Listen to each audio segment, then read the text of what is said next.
جی welcome back, خوش آمدید ہم آپ کو کہتے ہیں شکرانہ نعمت کی اس افطار ٹرانسمیشن میں. اور کچن کے اندر بھی ہلچل مچنا شروع ہو چکی ہوئی ہے، وہ ضروری ہوتی ہے میرے خیال میں. اور آپ کے گھروں میں بھی جو کچن ہے وہاں بھی ہلچل مچے، وہاں پہ بھی آئی ہوپ رویوں میں نہ ہلچل مچے، وہ ضروری ہے، اس سے بچنا ضروری ہے. لیکن دلوں اور معدے میں ضرور ہلچل وہ پلیز وہ ضروری ہوتی ہے، اس کے بغیر فائدہ نہیں ہوتا. اچھا میں صدیقی صاحب اب آپ سے تھوڑا سا جاننا چاہوں گی، ہم بات کریں عاجزی کی، انکساری کی. موجودہ صورتحال کے اندر، موجودہ دور کے اندر آپ کیا سمجھتے ہیں کہ ہمارے رویوں کے اندر، ہمارے ایٹیچیوڈ کے اندر کتنا آپ کو لگتا ہے کہ غرور آنا شروع ہو گیا، تکبر آنا شروع ہو گیا، جس طرح انٹرو میں ہم بات کر رہے تھے؟ جی بلا شبہ اصل میں کسی معاشرے کی ثقافتی توانائی جس پر اس کی بنیاد ہے، جیسے جیسے وہ کمزور پڑتی ہے تو اس کے رویے اور اس کی روایات بھی کمزور پڑتی ہیں. ہماری مسلم روایت کی جو ایک روح ہے وہ اگر آپ دیکھیں، پوری روایت کو دیکھیں، ہمارے جو بنیادی استعارے ہیں، ہم اللہ تبارک و تعالیٰ سے جو ایک تعلق استوار کرتے ہیں اسے عبادت کہتے ہیں. تو عبادت کیا ہے؟ عبادت کا لفظی معنی ہی عاجزی ہے، بلکہ ایک ایسی عاجزی کہ جس سے زیادہ عاجزی کا تصور ہی نہ ہو سکے اسے عبادت کہتے ہیں. نبی کریم صلی اللہ علیہ وآلہ وسلم سے ہمارا تعلق اطاعت کا تعلق ہے، اور اطاعت حضور اکرم صلی اللہ علیہ وسلم کی غیر مشروط ہے. اللہ نے آپ کو مطاع بنا کر بھیجا ہے کہ جو آپ نے کہہ دیا وہ برحق ہے، اور اس وقت تک تمہاری تکمیل ایمان نہیں ہو سکتی یہاں تک کہ تمہاری ہوائے نفس اس پیغام کے تابع نہ ہو جائے جو میں لے کر آیا ہوں. ٹھیک. اس طرح جو دوسرے انسانوں سے ہمارا تعلق ہے وہ خلق کا تعلق ہے. اللہ سے ہمارا تعلق عبادت کا ہے، نبی کریم صلی اللہ علیہ وسلم سے ہمارا تعلق اطاعت کا ہے. عبادت عاجزی ہے نا، انسان صبح اٹھتا ہے اور اپنے آپ کو سرنڈر کر دیتا ہے. وہ ایک سجدہ جسے تو گراں سمجھتا ہے، ہزار سجدے سے دیتا ہے آدمی کو نجات. تو جس طرح کے اولیاء صاحب نے کہا کہ ایک سجدہ جب ہم کرتے ہیں تو یہ تو ایک علامت ہے نا، اس وجود کے اندر ایک ایگو ہے، ایک انا ہے، ایک احساس ذات ہے. تو کیا ہم نے سر تو اللہ کے آگے جھکا دیا؟ تو کیا ہم نے اپنی رائے بھی اللہ کے حکم پر قربان کر دی؟ اس طرح رسول کو ہم نے تو مانا، لیکن کیا ہم نے اطاعت کا حق ادا کیا؟ تو جو دوسرے انسان ہیں ان سے تعلق جو ہے وہ ہمارا خلق کا تعلق ہے.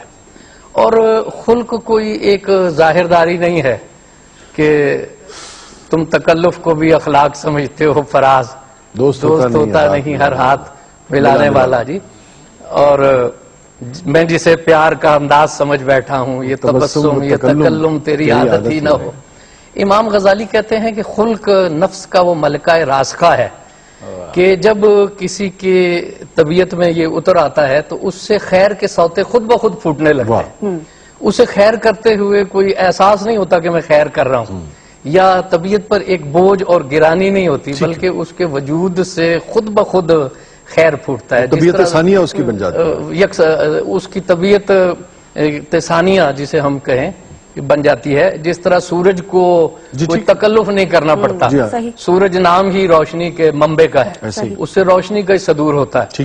تو ایک صاحب خلق شخص کو یہ سوچنا نہیں پڑتا کہ میں اخلاق برت رہا ہوں، بلکہ یہ اس کی طبیعت کا ایک لازمہ بن جاتا ہے. اور ہمیں تو خلق سکھایا گیا نا، تو جیسے جیسے خلق کی روایت کمزور ہو رہی ہے تو یہ روایتیں کمزور ہوتی ہیں. ایک چینی کہاوت ہے کہ جس دن تمہارا موڈ ٹھیک نہ ہو اس دن تمہیں دکان کا تالا نہیں کھولنا چاہیے. مجھے یاد ہے ہم چونکہ کامرس کے اسٹوڈنٹ ہیں، ایک چھوٹی سی بات میں آپ سے شیئر کروں، وہ بہت اہم ہے. چونکہ لوگ جواز یہ دیتے ہیں بعض اوقات، چاہے لازم بات ہے جو انکساری کا تعلق جو ہے وہ مینجمنٹ سے بھی بہت ہے. مینجمنٹ میں کسی بھی نوعیت کے، چاہے وہ گھر کو مینج کر رہے ہوں، چاہے وہ اپنی دکان مینج کر رہے ہوں، چاہے وہ ایک شعبہ ایک پوری وہ مینج کر رہے ہوں، چاہے کوئی اخبار چلا رہے ہوں، یا صوبہ مینج کر رہے ہوں، یا ملک مینج کر رہے ہوں، یا ایک بڑی کمپنی مینج کر رہے ہوں. ایک تاثر یہ دیا جاتا ہے کہ جی لوگوں سے اگر آپ ایک خاص حد سے زیادہ اپنا وہ کریں گے تو پھر لوگ کام نہیں کرتے اور لوگوں کے ساتھ وہ نہیں کرتے. گورا یہ کہتا ہے کہ جی میں نے 25 کمپنیوں کو وہ دیکھا جن کا بلینز آف ڈالرز کا ٹرن اوور تھا سالانہ، اور ان میں یہ 10 کوالٹیز جو تھیں ان سب میں کامن تھیں. کمٹمنٹ تھی، دیانتداری تھی، ٹائم پہ آنا تھا، اور یہ تھا اور وہ تھا، اور پروگریسو تھے، جدید جو ٹیکنالوجی تھی اس کا استعمال تھا، کیپٹل تھا، یہ تھا، وراثت تھی، یہ ساری چیزیں، وراثت سے جو پیسہ ملا. کہتا ہے کہ جو ان میں سے ٹاپ کے 5 جو ان میں بھی ٹاپ کی 5 کمپنیاں تھیں، ان میں 4 لوگ ایسے تھے جن میں ایک چیز ایسی کامن تھی جو باقی 21 میں نہیں تھی، اور وہ تھی ہمبلنس.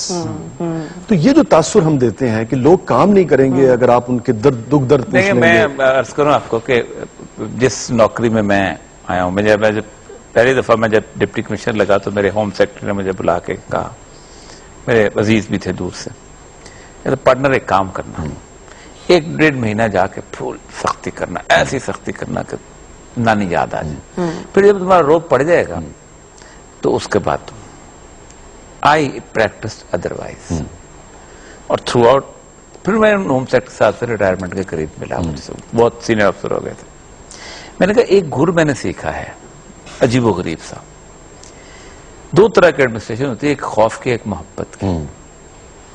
خوف کی ایڈمنسٹریشن میں آپ کے سامنے بندہ آنکھیں نکال لیتا ہے، کھڑا ہو جاتا ہے، کچے کو اس کی مجبوری ہوتی ہے، لیکن بہت سارے لوگوں کی مجبوری نہیں بھی ہو سکتی. لیکن محبت کی ایڈمنسٹریشن میں اس کو یہ خوف لگا رہتا ہے کہ اگر میں نے اس کا کام نہ کیا تو اس کی محبت مجھ سے چھین جائے گی. اس کی یہ اتنا بڑا فیئر ہوتا ہے کہ میں نے رات کو 1 بجے سے بھی لوگوں کو بلایا ہے اور وہ آتے ہیں اس طرح. یہ تو مینجمنٹ کی عام سی بات ہے. میں آپ کو عرض کروں، اتنی خوبصورت بات کی انہوں نے امام غزالی کی. عجز جو ہے یہ بیسیکلی کور ہے جس سے آپ کی پرسنالٹی کے ایٹریبیوٹس بنتے ہیں. یعنی بنیادی طور پر یہ وہ ایسنس و خوشبو ہے کہ جس سے پھول کی پتیاں بھی کھلتی ہیں. مطلب آپ عاجز نہیں ہیں تو آپ کے چہرے پہ تبسم ختم ہو جائے گا. رسول پاک صلی اللہ علیہ وسلم کی چہرے کی مستقل زینت جو ہے وہ تبسم، مستقل زینت، ہمیشہ ایک مسکراتا. اور ایک عاجز آدمی کا بھی چہرہ مسکراتا ہوا چہرہ، اسمائلنگ سنی جس کو کہتے ہیں نا گورے. عاجز آدمی اگر آپ نہیں ہیں تو آپ کے چہرے کے یہ ختم، آپ کا حسن خلق ختم ہو جائے. آپ رسول اللہ صلی اللہ علیہ وسلم نے سیدہ عائشہ سے ایک کمال کی بات کی، اور کمال اس میں اس کو عربی کو اگر میں ترجمہ کروں تو پنجابی میں بہت زبردست ہوتا ہے کہ عائشہ حسن خلق والے سب کچھ لٹ کے لے گئے. ایگزیکٹلی یہ فکرہ بنتا ہے کہ سب کچھ حسن خلق والے لوٹ کے لے گئے. جنت کے سینٹر میں اللہ تبارک و تعالیٰ کہتا ہے کہ رسول اللہ کہ کچھ لوگوں کو گھر بنا کے دوں. یہ ایسے ہے کہ وابڈا ہاؤس گرا کے، فری میسنز ہال گرا کے، اسمبلی کا ہال گرا کے ایک بڑا سا گھر بنایا جائے اور اس میں کون سا بندہ رہے گا؟ وہ جس کے اخلاق سب سے اچھے ہیں، جس کے بہترین اخلاق ہیں. یعنی آپ اندازہ کریں باہر جنت کے سبربز میں ارد گرد میں رہنے والوں میں وہ ہے کہ جو حق پر بھی ہو اور جھگڑا چھوڑ. یہ کہاں سے آتا ہے؟ جب تک آپ حسن خلق نہیں ہے تو آپ حق پر بھی ہو تو جھگڑا نہیں کر سکتے. تو یہ بنیادی طور پر اندر یہ آپ کی چہرے کی بناوٹ تک بنتی ہے. بالکل ٹھیک ہے. بالکل بالکل. اچھا جی، ہم نے بریک بھی لینی ہے، لیکن بریک پہ جانے سے پہلے آپ کو یہ بھی بتاتے چلیں کہ ہمارے ساتھ جو نعت خواہ موجود ہے وہ عبد الشکور شیرازی صاحب ہیں، اور ان سے ہم بریک کے بعد آپ سے ہم پھر نعت رسول مقبول صلی اللہ علیہ وسلم سننے کی سعادت حاصل کریں گے. اس وقت ایک چھوٹی سی بریک لیں گے، پھر اس کے بعد واپس آتے ہیں.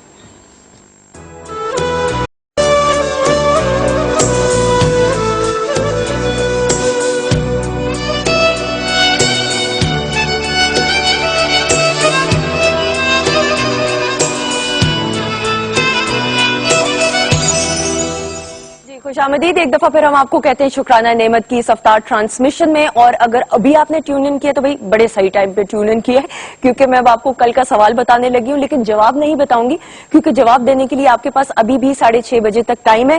اور سوال اتنا کی کوئی مشکل ہے کہ میرے خیال میں نہیں، ہمیں نہیں آ سکتا ہے. سوال ذرا سنیے گا بڑے غور سے کہ روزہ صبر کرنا سکھاتا ہے. 2 آپشنز ہیں، 2 آپشنز ہیں، صحیح یا غلط. تو آپ کو جو لگتا ہے، جو کہ میرے خیال میں صحیح لگنا چاہیے، کہ جواب کیا ہے. جواب اوریا صاحب ہی دیں گے، لیکن وہ اوریا صاحب کافی مشکل ہے میرے خیال میں یہ سوال. جنہوں نے روزہ رکھا ہے ان کو تو پتا ہے کہ صبر ہوتا کیا ہے. لیکن آپ نے بتانا نہیں ہے، ابھی تو ٹائم ہے. اچھا جی، آپشنز میں آپ کو بتا دوں کہ آپشنز میں نے خیر بتا دیں, طریقہ کار بتا دوں. طریقہ کار یہ ہے کہ سبسکرپشن کے لیے زونگ رمضان ٹریویا پہ آپ جائیں گے اور اس ایپلیکیشن کو سبسکرائب کرنے کے لیے آپ ایس ایم ایس کے آپشنز پہ جا کے وائی ٹائپ کریں گے اور اس کے بعد 37737 پہ آپ یہ ایس ایم ایس بھیج دیں گے. ایک دفعہ کی یہ ایپلیکیشن ہے جس کو سبسکرائب آپ نے کرنا ہے. اس کے بعد آپ دوبارہ سے اس سوال کا صحیح جواب دینے کے لیے ایس ایم ایس پہ جائیں گے اور بی کیو ٹائپ کریں گے اور صحیح آپشن 1 یا 2 ایک یا دو میں سے جو آپ کو لگتی ہے آپ سینڈ کریں گے 37737 پہ. سو جتنے زیادہ ایس ایم ایس ہوں گے اتنے زیادہ چانسز ہوں گے کہ آپ آج جیت سکیں اور لکی ونر بن سکیں. جی کیسی ہیں آپ؟ میں بالکل ٹھیک ٹھاک. آپ کیسے؟ بالکل ٹھیک. شمائلہ آپ بھی ٹھیک ہیں؟ میں الحمدللہ روزہ اچھا گزر رہا ہے؟ الحمدللہ. کیا کچھ آج پکوان بن رہے ہیں کیونکہ کافی کچھ بن رہا ہے بھائی آج؟ آج بن رہا ہے آلو گوبھی بن رہی ہے, بریڈ رولز بن رہے ہیں اور پائن ایپل جوس بن رہا ہے. اچھا, بریڈ رولز کس چیز کے ہیں؟ بریڈ رولز ہم بریڈ لے رہے ہیں, چکن لیں گے ہم, ٹھیک ہے, اور بوائلڈ ایگز ہوں گے, اور اس کو پھر ہم بریڈ کرمز اور ایگ کے ساتھ کوٹ کر کے ڈیپ فرائی کریں گے. ڈیپ فرائی کریں گے. ڈیپ فرائی کتنا ہوتا ہے, مطلب جیسا پکوڑوں کے لیے ہوتا ہے اتنا چاہیے؟ ہاں جی, آلموسٹ اتنا ہی چاہیے ہوگا کیونکہ ہم اس کو گولڈن کلر دینا ہے. یا تیل اتنا تیل مطلب کہ اتنا لگے گا کہ بندے کا, ویسے آج کل تیل بھی اتنا نہیں, یہ اس کے اندر آپ اس کو کھا کے دیکھیں گے, میں آپ کو اس کو کاٹ کے بھی دکھاؤں گی کہ یہ اندر سے بالکل ڈرائی ہوں گی, آئل بریڈ کے اندر بالکل بھی نہیں جائے گا. اچھا, وہ اتنا آئل آبزرو نہیں کرے گا بالکل بریڈ اس کو. ٹھیک ہے. اچھا, مجھے اب آپ یہ بتاؤ گے کہ جو پائن ایپل ہے اس کے اندر آپ چنکس پائن ایپل کے لوگے یا ٹن والے لوگے؟ میں تھوڑے سے چنکس بھی لوں گی اور پھر باقی پائن ایپل کو بلینڈ کروں گی پانی اور چینی کے ساتھ. پانی اور چینی کے ساتھ, نمک تھوڑا سا ڈالیں گے. ٹھیک ہے. پہلے آپ کس ڈش کی ریسیپی بتا رہے ہیں؟ پہلے میں آپ کو بالکل آلو گوبھی کی ریسیپی بتاتی ہوں. تو ہم آلو لے رہے ہیں تقریباً 1 کلو کے قریب. ٹھیک ہے. گوبھی ہم لیں گے 2 کلو کے قریب ہم لے رہے ہیں, اور ٹماٹر ہم اس میں لیں گے, آپ 4 سے 5 عدد ٹماٹر لے سکتے ہیں اور 3 سے 4 عدد پیاز لے سکتے ہیں آپ اس کے اندر. ادرک ہم اس میں لیں گے تقریباً 1 کھانے کا چمچ لیں گے ہم. نمک حسب ذائقہ ڈالیں گے. لال مرچ پاؤڈر لیں گے ہم اس کے اندر 1 چمچ کے قریب. ہلدی آدھی چمچ کے قریب لیں گے, اور ہم اس کے اندر لیں گے جو سوکھا دھنیا پاؤڈر ہوتا ہے وہ ہم اس میں 1 چمچ کے قریب لیں گے. ادرک اور دھنیا اور ہری مرچ کے ساتھ اس کی سجاوٹ کریں گے ہم. اچھا, very good. And I am sure بہت اچھی سجاوٹ. شمائلہ کریں گی کہ آپ کریں گی؟ شمائلہ کر لی. ہاں چلیں, میں شمائلہ مل کے کام بس مل کے تینوں بہنیں مل کے کر لیں گے. بالکل بالکل شیور. اچھا, دوسری کیا ڈش بنا رہی ہیں؟ دوسری ہم بریڈ رولز بنا رہے ہیں. تو بریڈ رولز کے لیے میں انڈے لے رہی ہوں تقریباً, آپ اوپر نیچے کر سکتے ہیں, 6 سے 7 عدد آپ انڈے لے سکتے ہیں. ٹھیک ہے. اور ہم بریڈ لیں گے, 1 پوری بریڈ لے رہی ہوں میں. مکھن لے رہی ہوں تقریباً 1 کپ کے قریب, اور میں لے رہی ہوں نمک ڈالیں گے ہم اس کے اندر تقریباً 1 چمچ کے قریب, اور کالی مرچ اس میں آدھی چمچ ڈالیں گے. چکن لے رہی ہوں, اس میں ہم بوائل جو کریں گے چکن کو وہ شریڈ کر کے ہم اس میں ڈالیں گے. اس کے بعد پھر ہم اس کا بالکل ایک رول کی طرح فارم بنائیں گے. اس کے بعد اس کو انڈے میں ڈپ کر کے بریڈ کرمز لگا کے ڈیپ فرائی. ٹھیک ہے. اچھا, ایک رس کا بھی چورا ہوتا ہے جو استعمال کیا جاتا ہے, تو وہ بھی کیا جا سکتا ہے؟ وہ بھی کر سکتے ہیں, لیکن میں فی الوقت بریڈ کا لے. ٹھیک ہے. اور یہ آپ نے تازہ بریڈ کرمز بنائے ہیں یا مارکیٹ سے لیے ہیں؟ ویسے تو فی الوقت تو میں نے مارکیٹ سے اویلیبل لیا. آپ بریڈ کے وہ بھی بنا لیکن بن سکتے ہیں, وہ اتنا مسئلہ. انفیکٹ آپ وہ کارن فلیکس بھی لگا کے ان کو فرائی کر سکتے ہیں. وہ کر سکتے ہیں وہ. ہاں ٹھیک ہے. اچھا, ڈرنک میں ہم بنا رہے ہیں پائن ایپل جوس بنا رہے ہیں. تو اس کے لیے پائن ایپل لیں گے تقریباً میں 1 سے 2 ٹن لے رہی ہوں پائن ایپل کے, اور اس کو ہم بلینڈ کریں گے. اس کے اندر ہم چینی ڈالیں گے 3 سے 4 چمچ کے قریب. نمک حسب ذائقہ ڈالیں گے. پانی جتنی ہمیں اس کا پتلا چاہیے, کیونکہ اس کا جوس بھی ہم ایڈ کریں گے. اتنا مہنگا تو نہیں ہوگا, پتہ چلے لوگ کہ مارکیٹ سے ہم خرید لیں؟ نہیں بالکل نہیں, اتنا بجٹ میں. بجٹ میں ہی ہے, کیونکہ میں ساری چیزیں جتنی میں بنا رہی ہوں سب بجٹ میں ہے. صحیح. ویسے میرے خیال میں آپ کو کچھ تھوڑا سا بھوک لگنا شروع ہوئی ہے کہ نہیں چیزوں کے نام سن کے اور جو استعمال ہو رہی ہیں چیزیں؟ میں آپ بڑی دلچسپ بات بتاؤں, مجھے یقین کریں بالکل بڑی اللہ کی مہربانی رہتی ہے. کبھی کبھی ایسا ہوتا ہے کہ آخری 1-8 گھنٹے میں دقت ہو, ادروائز. لیکن are you a meat lover یا ویجیٹیبلز اور دال؟ اور نہیں, ویجیٹیبلز, دال, اور وہ آپ ڈائٹنگ کی وجہ سے نا, وہ ہم موٹے لوگوں کا کام ہے گوشت کھانا, ہم جیسے لوگ. میں نے پچھلے کچھ عرصے میں 2-3 چیزیں سیکھی ہیں. ایک تو یہ گوشت سے پرہیز, مطلب خود بخود طبیعت. دوسرے جتنا بھی آپ نیچرل یعنی کہ جو چیزیں ہیں نا, اور کم سے کم اس میں مسالوں کی آمیزش ہو, پھل ہوں, سبزیاں ہوں, اور اس طرح کی چیزیں. وہ ہاں بالکل. اچھا, ان کی الگ کر دی آپ نے فروٹ چاٹ کے؟ نہیں بالکل, میری بھی الگ کی جائے گی آج فروٹ چاٹ, ایسی کی تیسی فروٹ چاٹ. یہ جو کھاتے ہیں میں آپ کو بتاؤں بڑی دلچسپ بات. دیکھیے, اب جب جیسے میوزک ہے نا, بہت اچھا ساؤنڈ سسٹم جو ہے اس میں آپ کو جتنا آرکیسٹرا پلے ہوا ہے اس میں فلوٹ سے لے کے ستار, گٹار, طبلہ, ہر چیز الگ الگ بولتی ہوئی نظر آتی ہے. بے شک. ایسے ہی جب آپ کی مسالوں کے بغیر اگر عادت ڈال لیں نا آپ کی, تو آپ کو ہر پھل کا, ہر فروٹ کا اوریجنل ذائقہ آتا ہے. ورنہ مسالے ڈومیننٹ